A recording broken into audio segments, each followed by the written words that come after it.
my, fr- my frustrations with not having a voice, my frustrations with not knowing who to go to.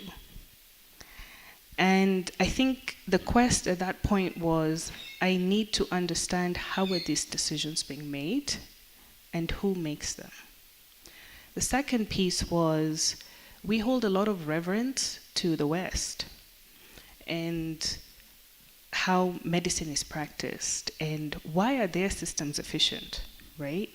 Because I believe I'm the bomb. I do believe I have a high IQ, just like all of you here, right? And so what are we missing? That was my drive. And as I said, there's little to do in Garissa, so there was a lot of thinking time in my own head. And so I started researching with what are the possibilities to try and understand that. And more of the drivers around statistics and things like that came from the world of global health. So I started looking at programs. But of course, you start looking at programs, you start looking at big, nice names, and then you start looking at the fees. And you're like, who's going to pay these fees? Tried to rope in my parents. My dad was like, you want to do what? And I said, well, there's something known as public health. And in there, I can probably start getting an understanding of how health systems are actually built and made. And he looked at me and he said, you want to start going around people's houses and testing water? And I was like, what? You know, and that's his idea of what public health was. And my mother's reaction was, you want to stop being a doctor, right? And it was like, whoa, of course, because this is immediate reaction. And then I tried to start asking more seniors, trying to get guidance, but it was very limited. People are not willing to share. And the people who are in the spaces who were either working in development and public health, it's interesting because there's still an element of that till today, but people want to protect their space, right? I am the expert. I have a good job, let me protect this, right? If I tell you how I did it, then you've cracked the code. So I'm going to stop being special. And my frustrations kept on growing. So I applied to the US, I applied to the UK, based off the point that I wanted to understand how do those health systems work. I ended up getting accepted at Johns Hopkins, at London School of Hygiene and Tropical Medicine, but there was no way I was going to afford the fees. I approached my parents, and my dad was like, you need to be thinking about getting married. Like, you're going to get old in school, then nobody will want to marry you. So that conversation was going nowhere. I'd come back to Nairobi, try again, go back to Garissa, and now start thinking, this is really desperate. Like, what am I going to do? Interestingly, because now I was a big doctor in Garissa, and everybody knew me, in conversation, I mentioned this to someone who worked at Barclays Bank, which had a branch in Garissa. And then after a week or so, somebody came and said, Dr. Ari, we can actually give you a loan. We can't put it as a student loan, but, we trust your word. We can find a way to make it work. And I was like, what? But that became my out, right? And they gave me the loan. They gave me the loan. I paid my tuition. I went. Probably my very major first act of defiance. And my parents were shocked because I'd made an independent decision, and I left the country. And to them, I was throwing away everything that I'd invested here. They couldn't see it. And they were like, you're going to do what? So I landed in London, and I was like, I need to figure this out. I don't know what I'm going to do. Start going to school. But beyond a certain measure, this loan that I had was covering accommodation and was covering school fees, but was covering nothing else. So I had to find work. And it became an interesting facet of now I need a job, but I don't even know where to start in a country that I don't even know. So going through university, skimming through newspapers, it was a very stressful time because all I kept on thinking in my head is, I have a clock, I'm going to run out of money, what am I going to do, right? I started skipping meals, having one meal a day, really, really like on the very slim of budget. And then I ended up getting a job placement through the university at one of the hospitals in London, and I didn't even know what I was going to do. Apparently, I was supposed to be transcribing audio notes from consultants, right? Medical reports. And oh my God, it was not easy because nobody teaches you that skill in med school. You're taught to become a doctor, not to sit and become a secretary. And the people that I was working with were all ladies in their 60s. So they were looking at this 20-something-year-old from Africa, and they're like, you don't know anything. And yes, I didn't know anything, but nobody was willing to also teach me. It was hard. I was like, this is not going to work. So went back to the job ads while holding that. It was giving me money to be able to buy food. And ended up accepting something known as a clinician's assistant, which is pretty much what a CO is in our context. And I was like, it has to be better than this, so I'm going to try. So this was at Great Ormond Street Hospital. And ended up being such a doorway, very interesting, because a very different team. There, obviously, they recognized, and they had quite a few international doctors as well who were part of their team. So they were very, I think, sympathetic, right? And they moved me from what I'd been hired to do, but more into what we now know is a study coordinator. And at that time, I didn't even know what that was. I was just helping them coordinate patients who were coming in from different parts of the country, different parts of Europe, from Middle East, because that's a research hospital. After a couple of months, I stayed working at Great Ormond Street even up until I graduated, and as part of that team, being paid for 20 hours of work, which was the maximum that legally I could get paid for, even though I used to spend much more time there. But they really welcomed me as a junior colleague. And for the first time, I was exposed to multidisciplinary boards, right? And everybody on a medical team coming together. And that's where it really started opening my mind. I'd sit down and do the administrative, sometimes secretarial work of answering the phone and, putting in requests into the system and things like that, and following up on lab results. But it was so much more of value to sit in those spaces and just listen to them discuss patients and how their approach was. And I started getting an inkling into there's a different thought process here. There's a different learning process. There's a different approach. And it's not really necessarily pegged on how much money these guys have. It's just they're making use of what they had. Because the NHS in the UK also has a lot of limitations.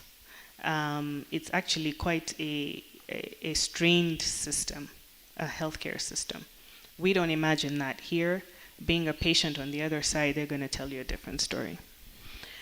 So, but those were the critical moments. So I graduated, I finished. At the same time, I met my now ex-husband, who is American, and with no plan whatsoever, I ended up moving to the US. I landed in the US. And I was, everybody was like, are you doing USMLEs? Are you going to practice? And I was like, I have no idea what I'm going to do, right?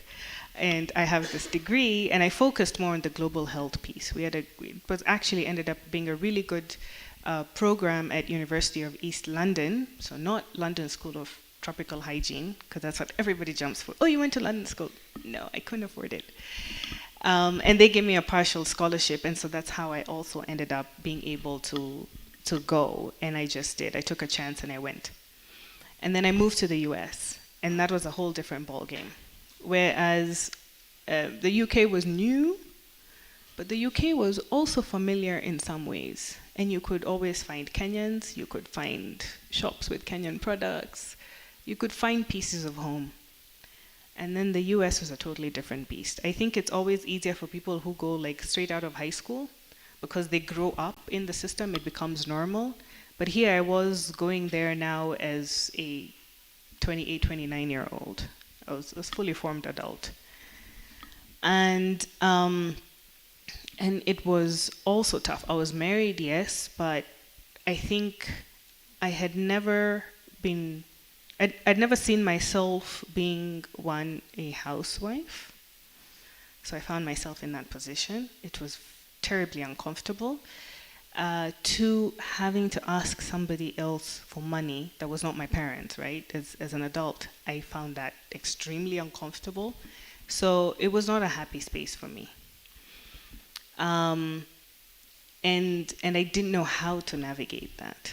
So also I started applying for jobs, and then my new introduction into the world of racism in America also started. So it was an interesting time. I ended up then volunteering at two different organizations, none of them health related, and doing what? Data entry. I was a data entry clerk. One was Children's Hunger Alliance, and one was Seeds of Literacy, which was for adults who had not completed school and nor were looking to actually get their education done. I wanted to understand, one, the American system of life, two, because I was still thinking, okay, research now, data, how are they capturing data that we are not doing it here? And it's very interesting.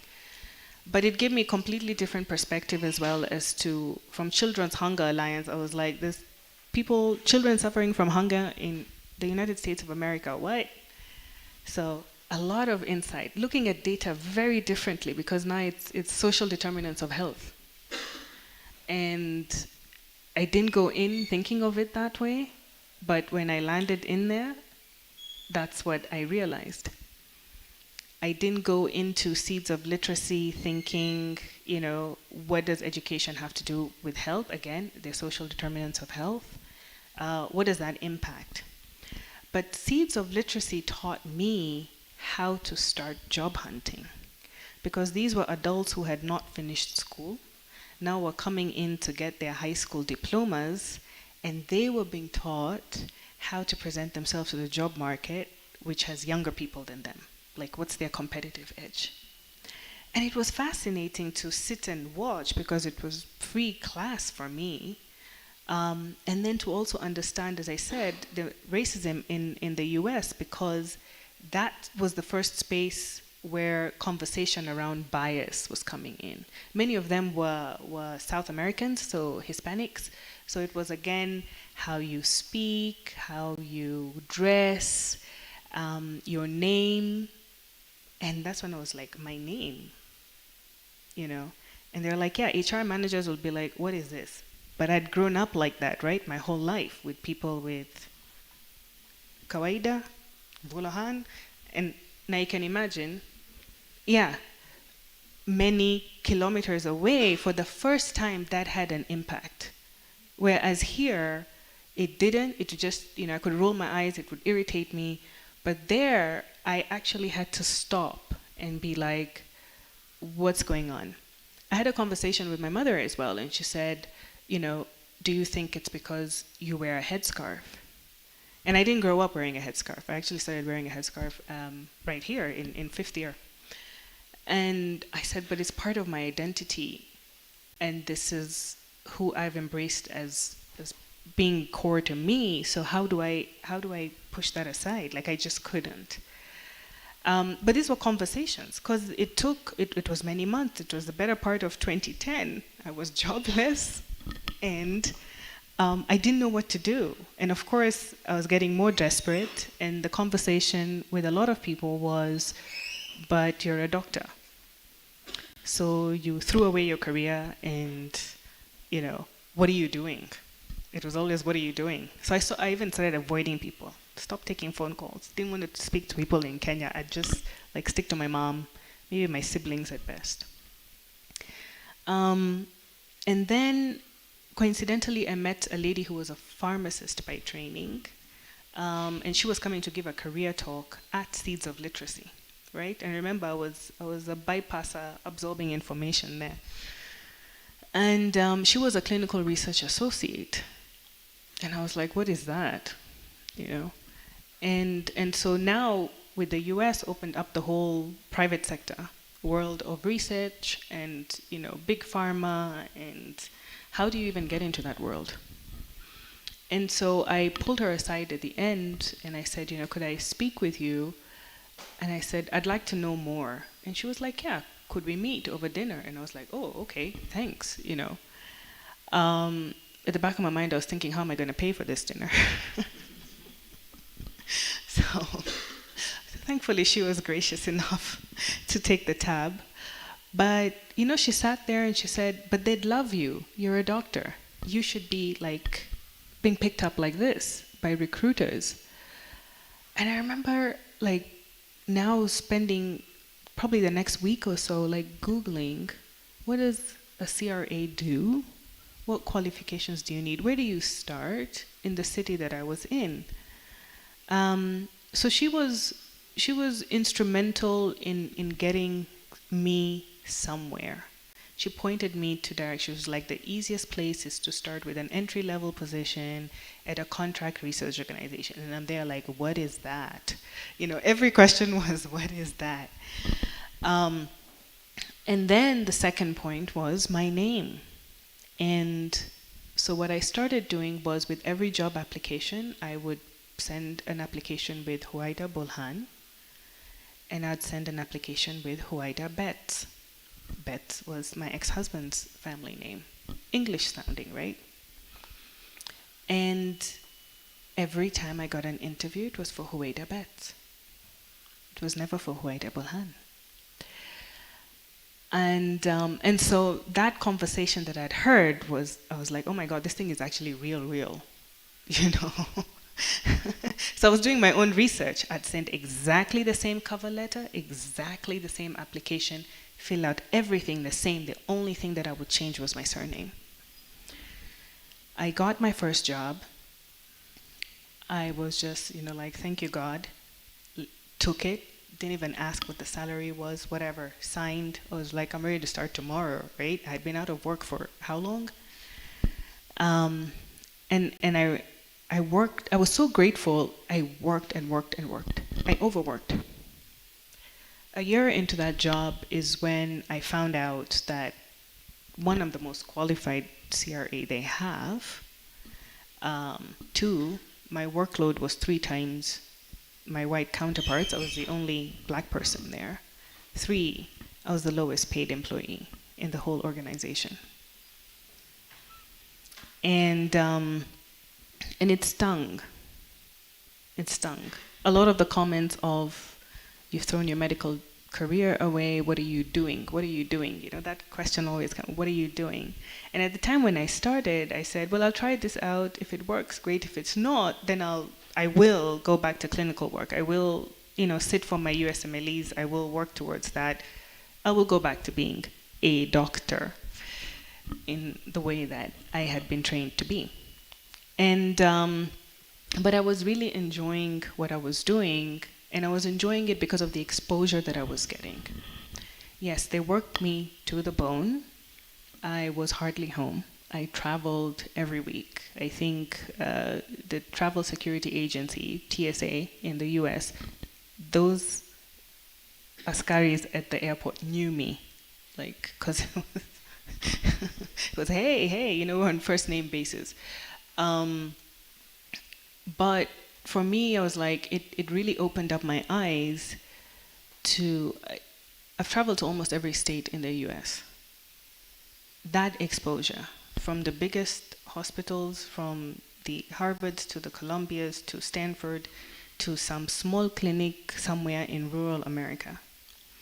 And again, it took me back to sort of the learning of London with yes, they do have the big fancy hospitals, but they are also doing research in this clinic here with 2 examination rooms. How? You know? And why is it not possible for us then to do it in Kenya, in Africa? What are we missing? Also, I was managing, as I said, they were overworking me, 11 different protocols, 11 different therapeutic areas. So I really got quite a wide variety. And these were devices, new biological therapies that were still in development, that had not been approved. I recently had an uncle here who they were using an ultrasound-guided, catheterization.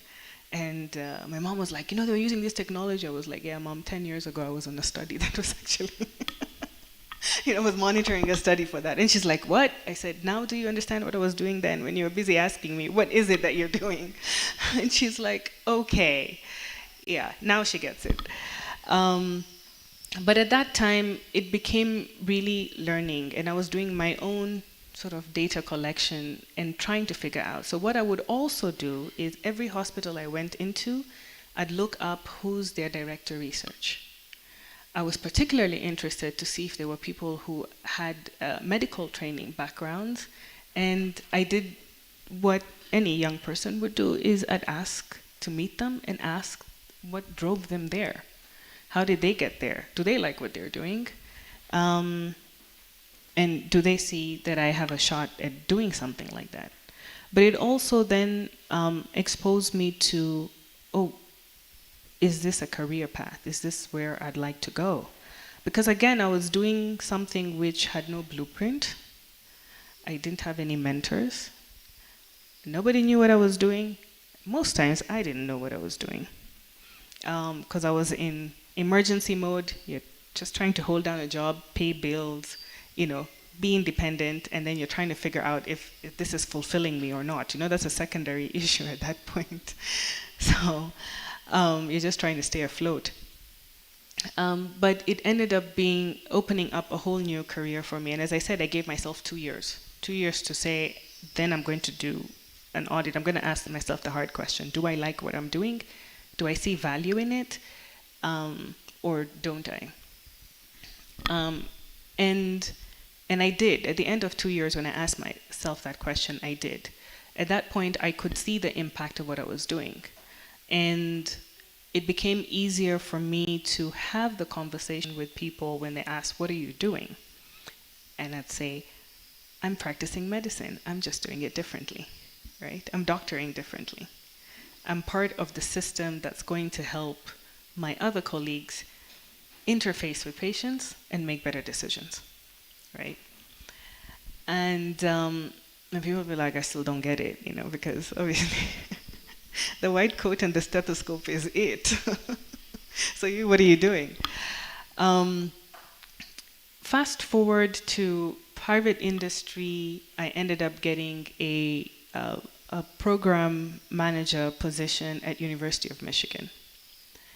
And so that was now completely swinging from a big pharma contract research organization into academia. So I moved as well. I moved cities at that point. I moved states. And got submerged really into something much more familiar, which is an academic space, which is, students, residents, consultants, and the whole makeup of clinical work. And my role also had some clinical element to it, because I was in charge of safety reports for patients. I was allowed to step into an operating theater. I had certain tasks there, and so it felt much more comfortable because I was in a clinical space. It became easier to also then share with people back home that, hey, this is what I'm doing. And they're like, oh, okay, you're in a hospital now. Now it makes even better sense. So there's some hope. You're figuring this out. You're coming back to the right direction. My daughter was born in that hospital, and so it always remains somewhere very close to me. It's also the place that I started understanding what budgets look like, because what I'd had before was thinking around healthcare systems, but I'd never managed money. And then suddenly I had a project of $17 million. I didn't even know, those were too many zeros, you know. And it would stress me out because I'd be like, I need to know what needs to go where. I'm the decision maker. Who put me in charge? Like, really? I'm trying to pay bills, not manage $17 million. And then I had to do a lot of reading. I had to find people who are health economists to start talking to actually say, does this make sense? I had to start understanding now US healthcare system in a different way. Private insurance versus, their Medicare, Medicaid, things that we hear on CNN, right? During their political talks. What does that all mean? And it's just a reimbursement like NHIF here, but how much of that goes through? How much does my budget need to cover? How much will the government cover? How much will private insurance cover? And you start understanding better of what is the patient going through. And the US is very complex in that way, but then you realize their healthcare system is tough for the patient. You're paying a lot out of pocket. And I was like, why did I ever imagine that it was magically better and people were just getting healthcare? No, majority of the people in the country do not have health insurance, do not have healthcare. That's a problem. It was a problem for recruiting patients into our research study. We had to sit and design a protocol to think around things like that. So then it came a new space of thinking about, diversity and inclusion. Our African American patients are in a different category. Their standard of care is different. I said, really? Why? Because I'd never thought about it in that way. And they're like, because, the genetic makeup and pharmacodynamics and pharmacokinetics are different. And started understanding from classroom, when I was doing my master's, it was, this is how you write a protocol. There's sections, you fill it in. But actually, what are the considerations? What's the thought process? That nobody taught us, really, the practical application. You have to be in a situation where you're thinking of real life patients and applying it. So fast forward to that, as I mentioned, I had my daughter in that hospital and I was on maternity leave, and I get a call from one of my colleagues saying, I don't know if I should call you and tell you, but I think I should. They're thinking of axing you. And I was like, what do you mean? I'm on maternity leave. I'm a new mom. And they're like, well, it seems like the grant money, because that budget that you had was also paying your salary, and the university is like, they're going to go with a cheaper person at a CEO level because I'm too expensive to keep on the university payroll. And I was reeling, right, at that point. So it was a lot of going back into that emergency mode, because I'd had a few years now, I was coasting. Things were good. I was like just learning, but I had that security of having a salary. It was predictable. I was seemingly living the American life. And then now it was back to that emergency mode of like, what am I going to do? Is this really happening? And again, it was reaching out to trusted advisors and figuring out, what are my options? And this is where I am. This is sort of the niche I've carved for myself. Do I go back to private industry? That would mean a lot of travel. I have a baby now. Things are just spinning in my mind. What are the considerations? What are you thinking of?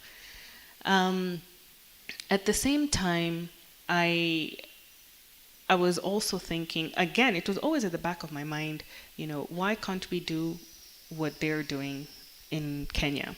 Who do I talk to? My classmates are all becoming big shots right now in posts in government and things like that. Does anybody really want to hear? So I started also then exploring, maybe this is the time point to think, well, do I want to come back home? Right? And until the point that I had a child, I had not considered that. I was like, I'm out. I have a pathway. Why am I taking myself back to uncertainty? But then, as you can see, life is uncertain everywhere.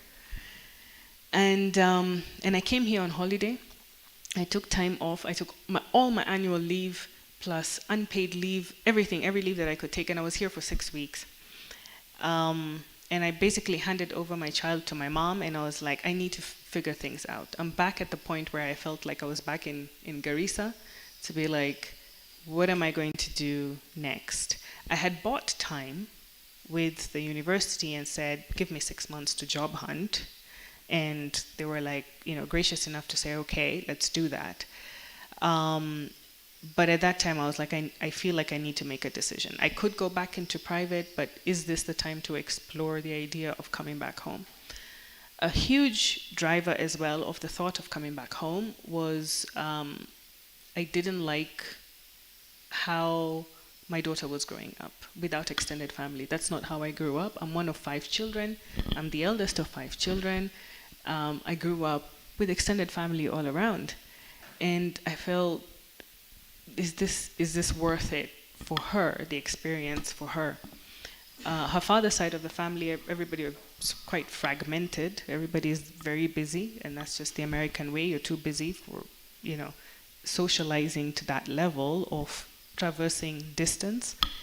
And so I came back and I think what many people do is I sat on LinkedIn and started looking for my classmates. Like, hey, I'm here. What are you up to nowadays? What are you doing? And then I reached out to one of my classmates who's working for a contract research organization here. And I was like, I'm curious to see what are CROs doing in Nairobi, really. Thankfully, yeah, she agreed to have lunch with me. Their offices are at Landmark. And I went and had lunch, and I was like, can I meet other people that you work with, etc. She was very kind. I think everybody that I met was very polite, but they were like, one, why do you want to come back after you've got out, right? And two, like, what are you going to do? Because jobs are very limited in this space, right? Most of the research that's going on is still infectious disease space. It's still based on grants and things like that. It's not a stable, solid sort of market, you would say, job market. When we finished lunch, I ran into somebody as well, a lady in the building, and she said, oh, that's our competitor company. And I was like, oh, there's a competitor, And she said, yeah, she sounds just like you. That's another returned Kenyan. I was like, oh my God, there is my anchor, So I was like, hi. I just went up in her face. God bless her. Her name is Louise. And I was like, I really need to talk to you. And of course she was like, okay, about. And I was like, just career and moving back from the US. And she was like, oh, when she said that, she was like, oh, do you live in the US? I said, yes. And she was very open. So got her number. And I think I was traveling back like 2 days after that. So got back to the US, but kept in touch with her. And she was she was the one person who was very, very gracious to answer all my questions. So if I look back at different time points, there were many people who were polite and I think just, entertaining me, but they were diamonds in the rough who actually did give more of themselves and helped me figure things out.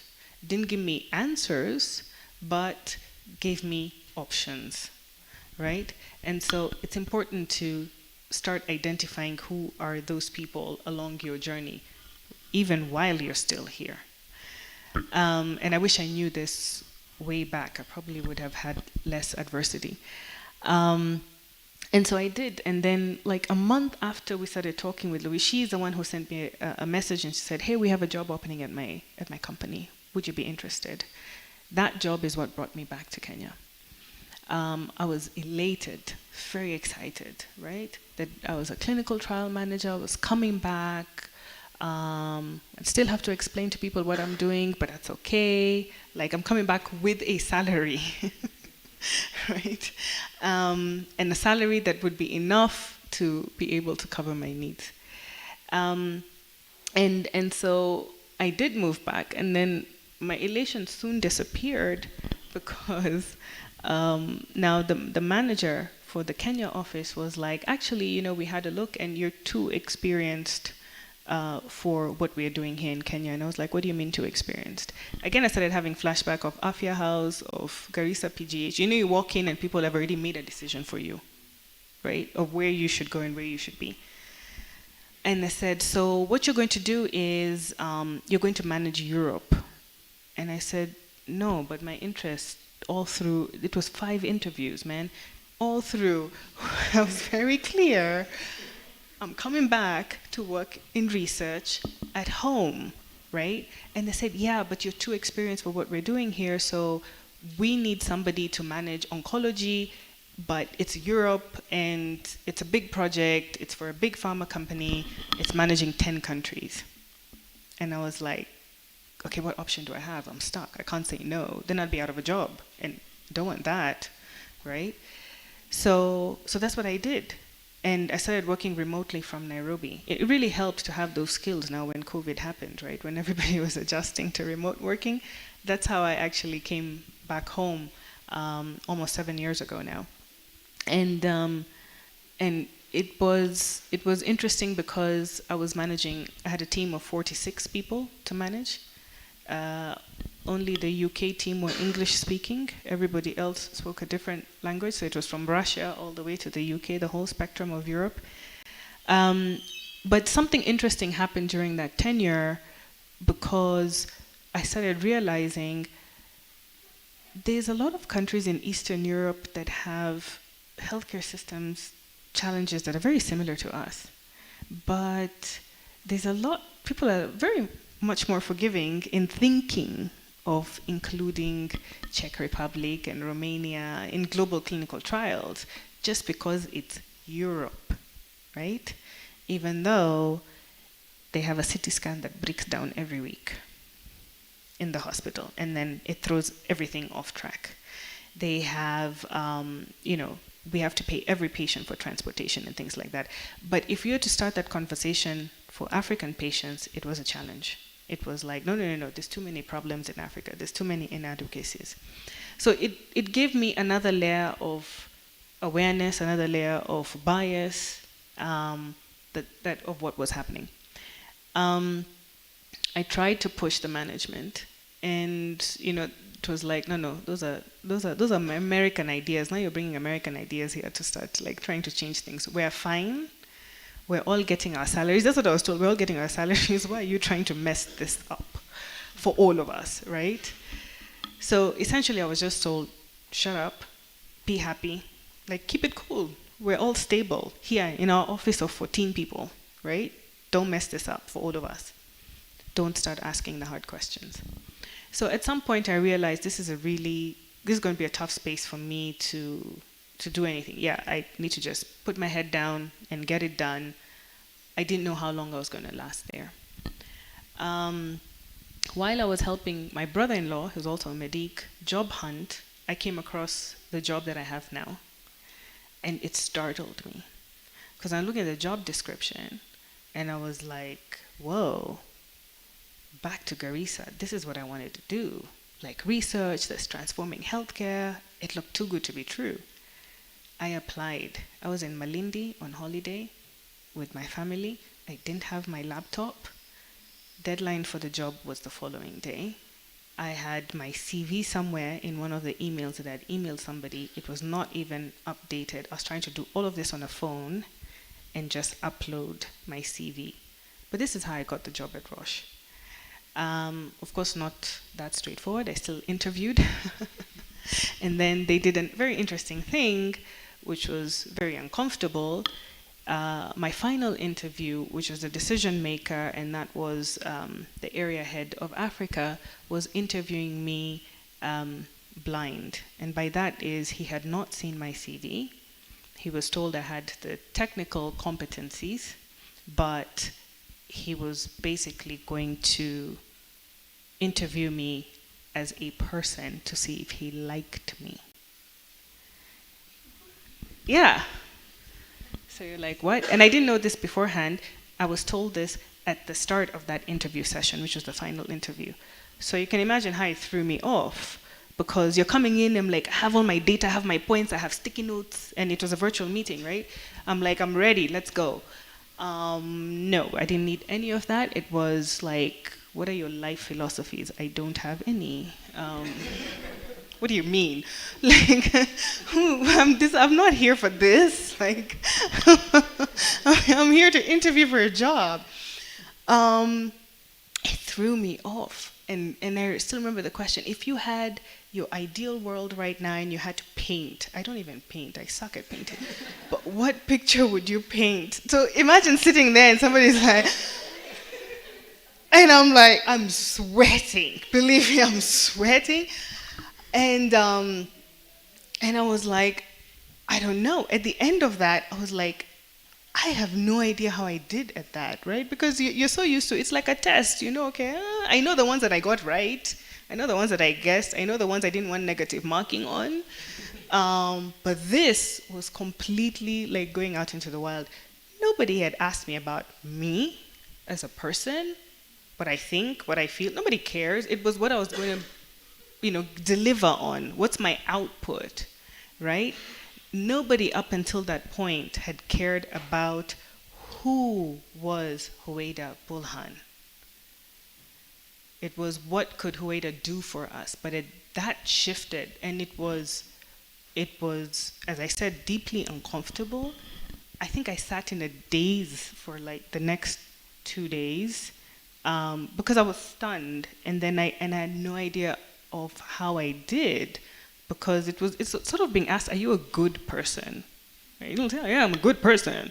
But if somebody's judging that goodness, then it becomes very complicated.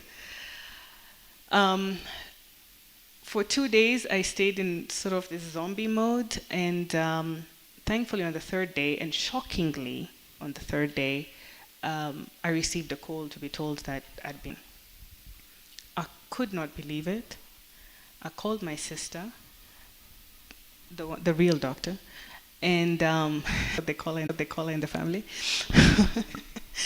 and I just said, "Holy shit!" They gave it to me, and she was like so excited, and she's like, "Why aren't you happy?" And I was like, "I have no idea if I can do this, right?"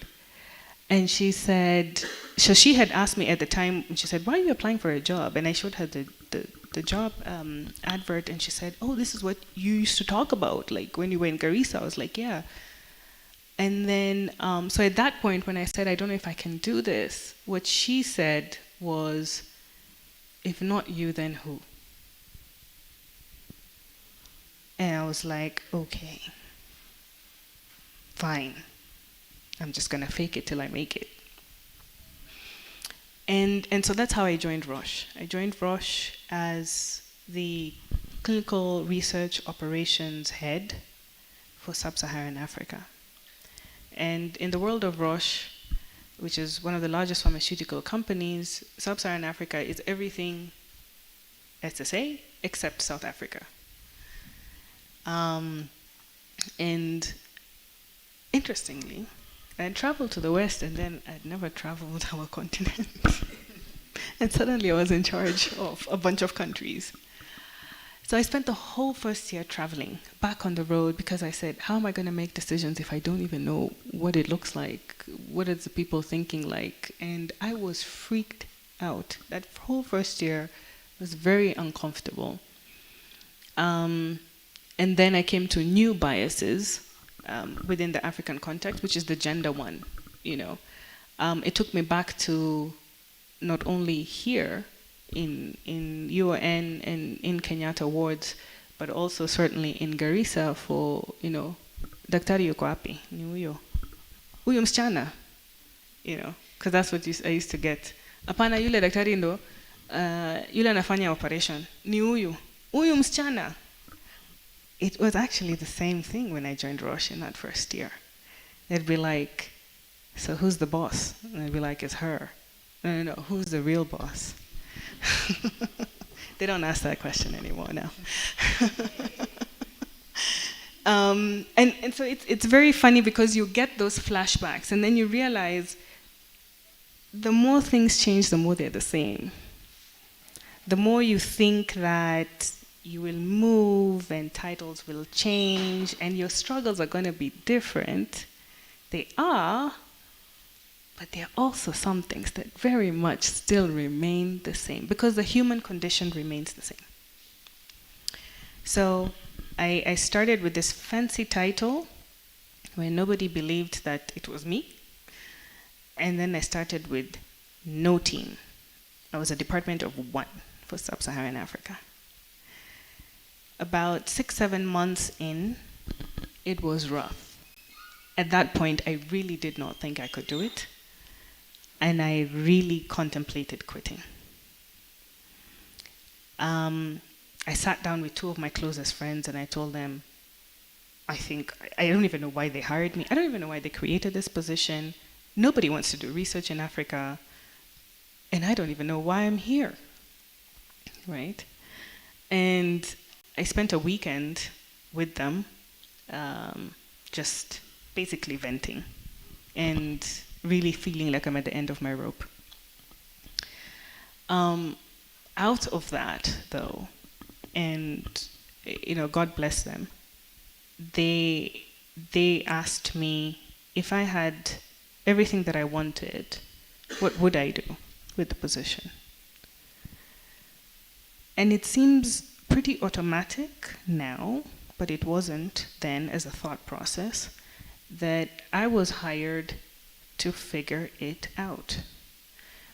But we spend our whole training being told what to do. When the patient comes presenting like this, you do this.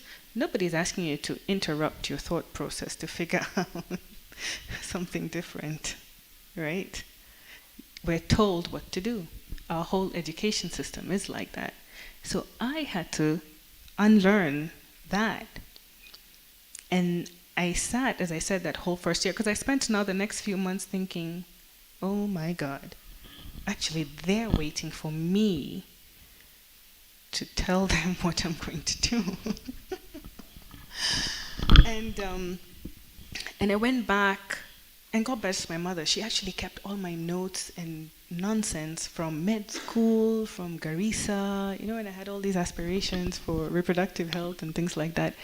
I actually went back to my notes and started thinking, what did you want to do 10 years ago when you were still young and not jaded?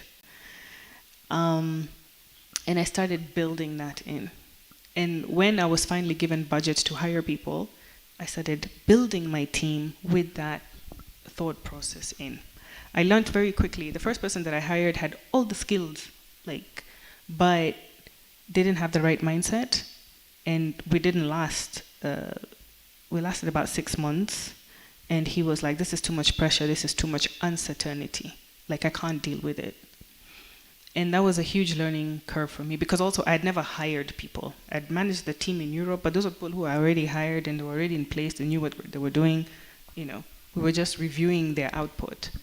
But this time I had to do what they had done to me, which was look at the person.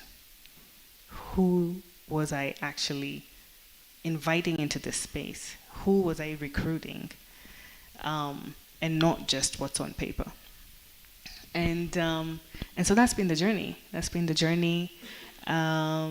It has been hard. Within the organization, there's still inherent prejudices and a lot of bias just generally around capabilities in Africa. So back to a technical space of things, it was, the first 2 years was sort of being like a salesperson. I used to tell them, you've turned me into a politician. I couldn't talk in front of people comfortably without sweating. And the sweat was always inside, so it was always my underwear, that was always sweat soaked. But I had to start learning how to advocate for our patients, for our countries, for our capabilities. Because at the end of the day, I had to ask myself, do I believe that even when I was working clinically, I was doing my best? That I am a good doctor? Yes. So I need to be that voice. And then how am I going to do that? That's what I had to figure out. And that's what I've been figuring out for the last 4 years, 4+ years now in this role, and building the team around that. And in that, I realized people started, because that shift within me just happened after the first 2 years. It wasn't from the get-go. And people started believing in my vision because I started believing in my vision.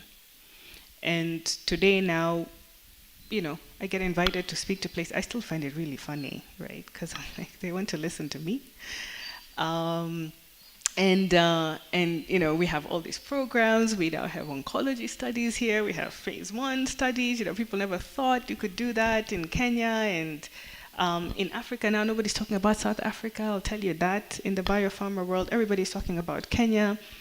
And I watch my team. Many of them are actually, medics, and it's just it's worth it. That's all I can say. It's been worth it. So I'll hand it back to you now. Can you hear me? Okay. Wow, I feel like that's such a profound way of viewing life, and even sharing your entire story from the outset. I mean, it's quite humbling to think that what you're able to do now and where you came from. I mean, it's such a long journey, as you've mentioned, and it's also been full of challenges. And one thing that's come up from your story and also from the way you've shared is how perceptive you are of the world and also how independent-minded you are. Is that something that's always been there in you? Like, because you've mentioned how you faced moments of resistance, moments of, I don't know, being second-guessed and even being challenged. Like, are you sure you want to leave this country? Are you sure you want to stop maybe practicing medicine? Are you sure? Are you sure? Are you sure? So, like, what drove you to still stick to your decisions and to still be anchored in your identity amidst all that uncertainty? I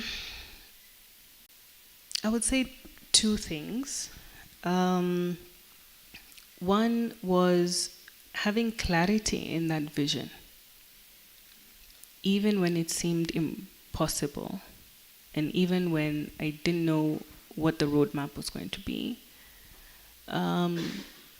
Having that vision, which was born out of curiosity, right? If you remember, I shared that I wanted to know who are the decision makers, how do they make these decisions, because they're all wrong, at least they were, in my opinion. They don't take that kindly, I'll tell you that. And so that curiosity was, no, we are better than this. So having that vision that we can do better, we are better, so we can do better, that kept on, with every setback, kept on getting me to be like, no, get up and go. A second piece, which I guess I'll say is my support network, right? And people who have been willing to hold space for me. That goes from my family, my parents, even though they didn't understand what I was doing. When I needed help, they held space for me. When I moved back to Kenya and I was still figuring things out and I had a toddler, mom was there for childcare. 2, I stayed in my parents' house for 6 months. It was not the best, because I still want to treat you like a teenager. But I didn't have to figure out what me and my daughter were doing or surviving or eating, right? They held that, and that's really critical. Part of that support system was also my friends, and that dynamic changed a lot. As life happens, your friends change. And I think it's something so important for you to recognize. There are people who will be for seasons, and there are people who will be there for the long haul. And it's not because they're good, they're bad, or you're good, bad. It's just the way it is. So as I went through marriage and divorce and fertility issues and being a mom, and there's some people who got it, who got the change in me and embraced me, and there are others who were like, this is just too much, right? Let me head this other direction, and it's okay. But it was important to have people who hold space for you. The more I've matured, and of course, the more that I have resources, now I have a whole team of people. It starts with the person who helps me decide what my wardrobe looks like. It's my makeup team, because that makes me feel good. How I look makes me feel good. And it's important because how I walk into a room, how I carry myself, drives everything. So I'm mentioning that number one because it is core to me. And I think it's something, first of all, as medics, you're like, it should be what's in your head, not what you look like. No, it makes a difference. Two, I pay for a career coach. I don't just have mentors, I have a career coach, right? And I meet with her every 2 weeks, and I have for the last 2 years. It has been phenomenal. Insight into myself, because she takes notes. I just ramble, she takes notes, we play back, and then I'm like, oh, all right. I didn't see that, because she connects dots or makes you really uncover your thought process, which you may not be aware of. Three. I have a therapist, and I've had a therapist for 5 years. He's wonderful. He's at Aga Khan Hospital. And going through the changes in life and seasons, I went due to the recommendation of my obstetrician. I had a miscarriage, and it was very dramatic because I ended up with massive hemorrhage and actually almost lost my life. And this senior colleague was like, Huwaida, you can't be fine after something like that, but I'm not the person who has the tools to help you through this. By that time, I didn't feel like anything was wrong. I felt like, okay, this had happened. Phew, I came out with my life. We're good.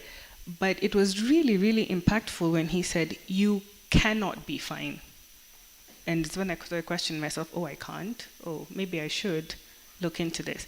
And he referred me to a psychotherapist. And even when the going's good, I still keep my therapy sessions. We even talk career now, with my therapist. But it's also a lot of insight as to, it's been a huge support factor. And I'm a huge person who's a big advocate for mental health support. Just yesterday, though, I found out that actually the university has a dean of students, and there's actually psychotherapists who are available for med students. I'm like, can I come back and be like, let's start year one. I have some things to get off my chest about med school. So that's three. That's the third person. And then 4, I have my tennis coach, right? And a year and a half ago, I started playing tennis again. I used to play in high school. And then about 3 years ago, I was eating my way through stress. And I'd put on an incredible amount of weight. And then I decided to do the grown-up thing and go for an annual check. And then they were like, oh, we may actually have to do an OGTT on you. And I was like, what? No, I'm too young. But it was my wake-up call because, diabetes runs in my family because nobody runs.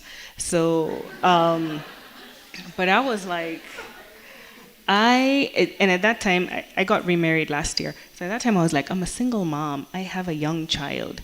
I cannot be having health problems, right? I have somebody who's depending on me. And then I had to sit and think, so what can I do to start shifting my management and my health? And I have to reconnect with something that would actually motivate me, because I hate gyms. Right? Do not take me to a gym. We'll just sit there and look at each other, and I'll start making fun of everybody who's there or being critical. So I've never been a runner. I just don't have that gene. It doesn't exist in Somalis. I don't think it exists in Indians, which is my ethnic makeup. So that's not my strength. But tennis. And And my tennis coach is actually the top seed country. I didn't know at the time. Really, this was just very fortuitous luck. Um, and he understands how my mind thinks. And I put him there as a support because he's ended up being that way. He understands before a tennis lesson, I have a lesson of the breakdown as to what my 3 hours are going to be like. He has a rule. I switch off my phone. In fact, my phone stays in fully present. You have to push through. And we realized this because my second tennis lesson, after like 15 minutes, I've gassed out. This guy's 21 years old. I'm like, I actually sat on the court. I was fed up. I was like, I can't move anymore. And I just told him, I said, how old do you think I am? And he just looked at me like, what's your problem? And then I said, how old are you? And he said, 21. And I said, I can't move, and I could be your mother. I'm old enough to be your mom. Those words actually came out of my mouth, but I was throwing a tantrum, right? I was tired, I was frustrated. This guy is not getting himself, and recognizing how unfit I am. So, but I had to take my anger out on somebody, right? And then since then, what he told me that day remains with me, and this is why he's now part of my circle of support. He said, Huwaida, you have more in you than you are giving yourself credit for. Get up. That was it. And of course, all my emotions, my spiral and my meltdown for him, I stopped because I had to come back and be present. And those words were life-changing because I was like, first, he's not going to take any of my nonsense, so I have to get up. But two, it really stuck in my mind that I can push beyond, I can get through. And so what your support system looks like is not necessarily just your friends or your family. It's an expanded view, and all are important, which includes how you manage your stress, which includes your emotional mental health support, which includes how you look and what makes you feel good. It's all that. It's a totality of you. So that's what I would say has always, because these are people who have always reminded me who I am or what I am capable of, or that I am capable of more.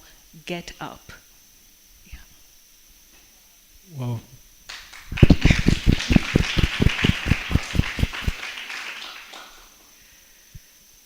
And how did you cope in medical school? And even you mentioned you transitioned into the UK and even the US, and all of a sudden you're faced with certain challenges like your identity, racism, prejudice, and also being untethered from your family, because you mentioned that your childhood and the way you grew up was full of social cohesion. Mm-hmm. You grew up in a large family, and all of a sudden you find yourself in a foreign country. You don't have your friends, you don't have your family, mm-hmm. and you don't have your support group, which you now have. Yes, but it's what made me realize that I needed all of that. Because I still get the question till today, like, how did you leave America and come back? And why did you leave America and come back? It's precisely for that, because I realized I couldn't articulate it at the time that I need support, but after my daughter, and so my first marriage was falling apart. So there was the stress of that, because life happens. Life happens, even though my career now was like looking good. I was jetting all over into these huge Ivy League campuses, and it was all looking glamorous. At home, things were not so good. And that's when I realized I need people who understand me and understand where I came from. I need people to, exactly what we just talked about, the people who would be like, no, you can do more, get up, or, I'll help you with this. I realized I was very, very alone. When things were going good, they were going good and I was flying. And then when things started going bad, I started drowning. right? When I came, my daughter was 10 months. That's 6 weeks that I took off and came to Kenya. My daughter was 10 months. And I didn't realize until later that it was really a crisis inflection point. I also didn't realize that I had a measure of postpartum depression at that point. I just wanted my mom. I just wanted my brothers. That was all. That I wanted comfort. And when I landed at JKIA and I got home and I walked in, and for the first time to hand over my baby to someone, and then for 2.5 hours I didn't even know where she was. By the way, it's like, what time? Where is my kid? But then it was the first time I've had a moment to just exhale. So being uprooted from my support, what was critical for me, right? As I said, support also looks very different for everybody. But what was critical for me, because just as you reiterated, my family system were very, very tight. And I think I hadn't realized what a bedrock that is for me. Outside, everybody sees the powerhouse person. They don't know who's behind it. There's a whole crowd. And that was probably the first time I even thanked my mother. Because I was like, I can't do this alone, you know. And I think we talked about this, but I'm reading through Michelle Obama's latest book, and she actually said the same thing. That was the pressure of the White House and being there is what made her realize that she needed her people. So sometimes you need to, absence makes the heart grow stronger. Or you only appreciate things when you don't have them. That's what it is. And I sometimes tell my siblings who have not lived elsewhere that you take this for granted. I lived without this, and so I know what this means for me. But I realized how much under strain I was for a long time, and coming back to it made me have an awareness of what I need. So along the way, I've been unlearning, but also rediscovering actually what's important. Yeah. Oh, and where do we start? Like as medical students, how do we start building that support network that we'd actually want as we venture forth into this world?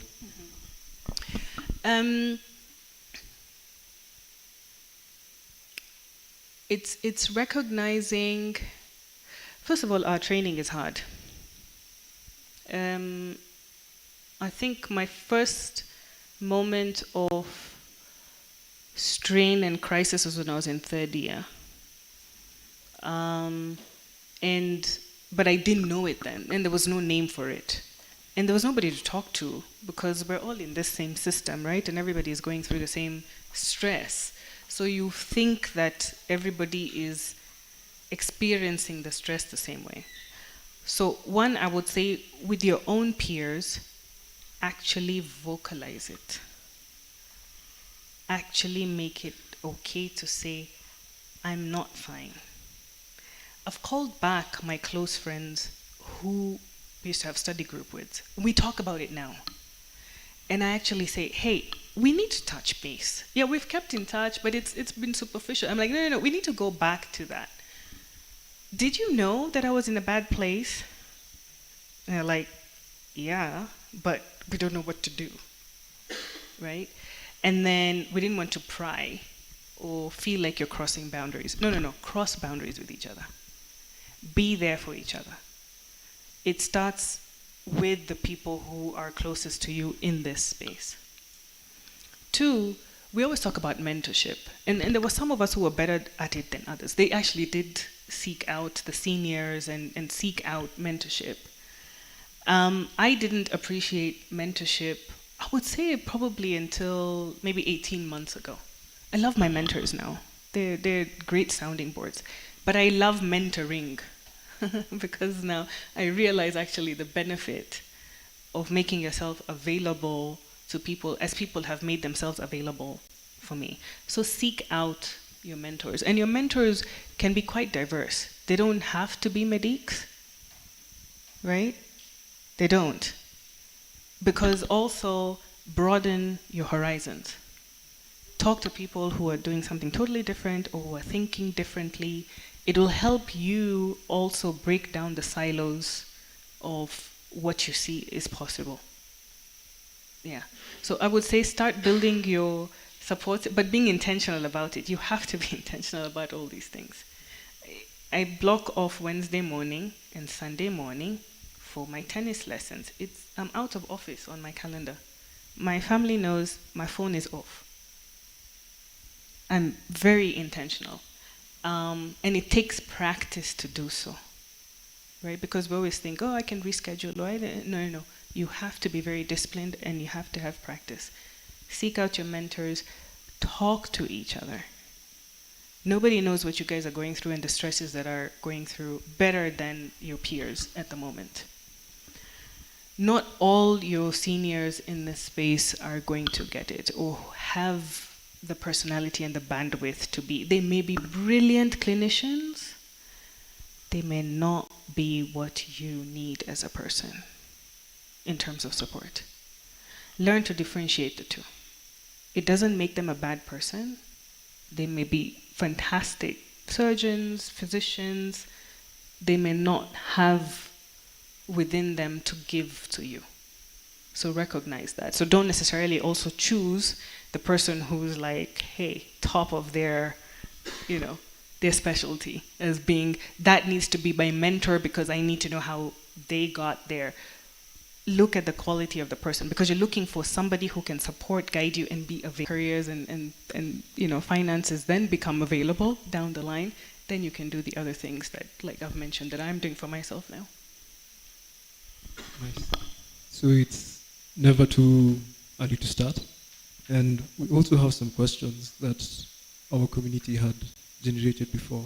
And one is, what advice would you give to one who wants, or rather, is struggling to find their space, purpose, and to be a dreamer, but with execution problems? Like, how does one come out of their shell and do great things in this world like you're doing? I think I've shared some of that, or a lot of that. One is to have clarity on your vision, what you see as your purpose, but clear as to what your principles are. Because once you go out into the world, you'll come across all types of human beings. And you will get tested as to what it is that you stand for. Being a dreamer is not a bad thing. In fact, it's a good thing in terms of leadership, because nowadays what's in is the McKinsey style of thinking of leadership, which is VACC model, and V stands for visionary, dreamer, right? But as a dreamer, then you need to surround yourself with people who are good at executing. The architects, VACC, so A is for architects. And that includes, as a student, that starts with your friends, right? I have this idea, I just don't know how to get there. Let's sort of brainstorm, and somebody who's going to help you figure it out in that way. Or your mentor. Your mentor then needs to be an architect if you're a visionary type of person.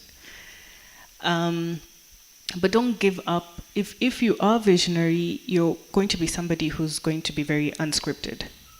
And there's not going to be a blueprint, because your idea is, you think it's dreaming, so it doesn't seem like it's tangible, it doesn't seem like it's, but how to translate that in.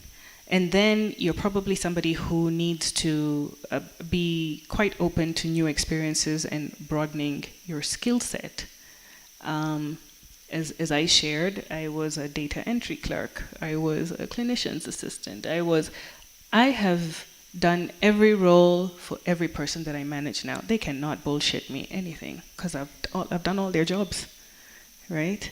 But it's given me an understanding of how to manage them, how to build a team, what to consider. It gave me those skills, right? It made me realize what is the person in their position actually thinking or going through or experiencing on a day-to-day basis.